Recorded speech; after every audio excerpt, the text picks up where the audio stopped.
It was in the early morning of April 19, 1775, that British troops were roused from sleep and sent out by boat from Boston into the hostile countryside.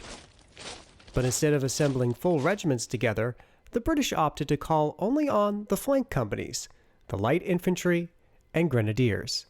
During the American Revolution, they experimented with mixed success of taking all the light infantry companies from all the regiments and clumping them into one light infantry regiment, which is great in theory, but is hard in concept. They did this just before Lexington and Concord. So these people and the officers did not have a record of working together. Like, everyone was kind of unfamiliar with working with each other. So when you don't know how the rest of the people in the unit are working, that can lead to problems and breakdowns of communication.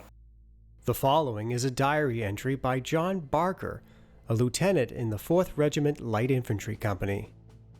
Last night, between 10 and 11 o'clock, all the grenadiers and light infantry of the Army, making about 600 men under the command of Lieutenant Colonel Smith, embarked and were landed upon the opposite shore of Cambridge Marsh.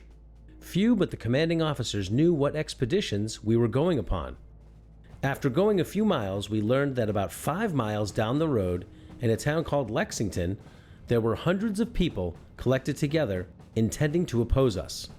At 5 o'clock, we arrived there and saw a number of people, I believe between 200 and 300, formed on a common in the middle of town. We still continued advancing, keeping prepared against an attack without intending to attack them.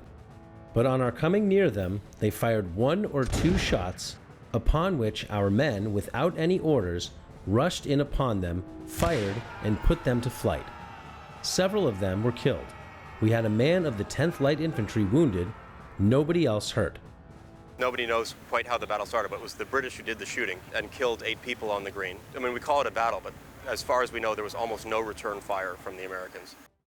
We then formed on the common, but with some difficulty, the men were so wild they could hear no orders. We waited a considerable time there, and at length proceeded on our way to Concord, which we then learned was our destination, in order to destroy a magazine of stores collected there.